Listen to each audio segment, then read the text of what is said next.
Government has announced what it says is a successful completion of the first of 3 steps which will see Ghana begin generation of electricity from nuclear sources.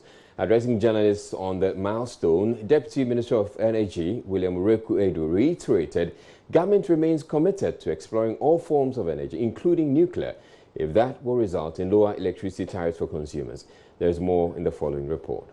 Ghana started exploring the possibility of nuclear power in 1963 when the reactor project was launched. Though it was abandoned in 1966, the nuclear option was revisited each time the country encountered an energy crisis. Nuclear Power Ghana is the body set up as the owner and operator of Ghana's future power plants. Experts working on the project say the benefits of this source of power is enormous. Nuclear is very expensive, but in terms of running costs, it's very cheap.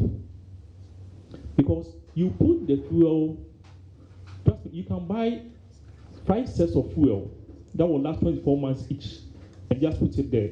You don't care about the price of fuel.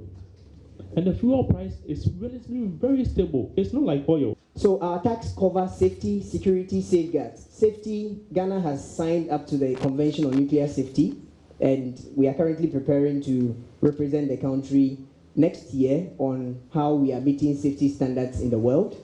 And then on security, Ghana has signed the Convention on Physical Protection of Nuclear Material and its amendment. And so we are bound by several international protocols to ensure that we use nuclear systems in a secured manner. And then safeguards, we signed on to the Non-Proliferation Treaty, and that requires us to have a safeguards agreement with the International Atomic Energy Agency.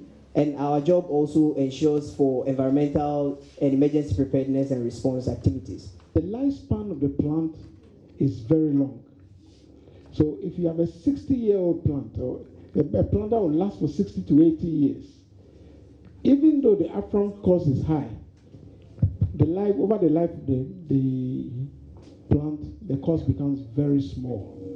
That is why nuclear tends to be the cheapest, because over the lifespan of the plant, it is very small. Deputy Energy Minister William Oreku says Ghana should be tapping nuclear power in the next 10 years.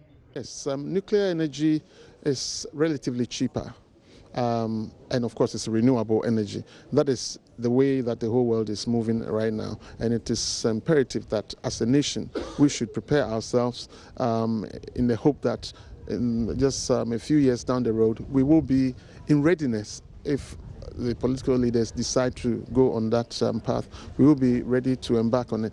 So yeah, we are looking somewhere in the region of about 8-10 years, because it's necessarily a very long process because of the potential for accidents and all that. So a country needs to necessarily prepare itself properly, really properly, meet all the international standards before a country is permitted to embark. And like I said earlier, a nuclear accident in one country is not restricted to that country.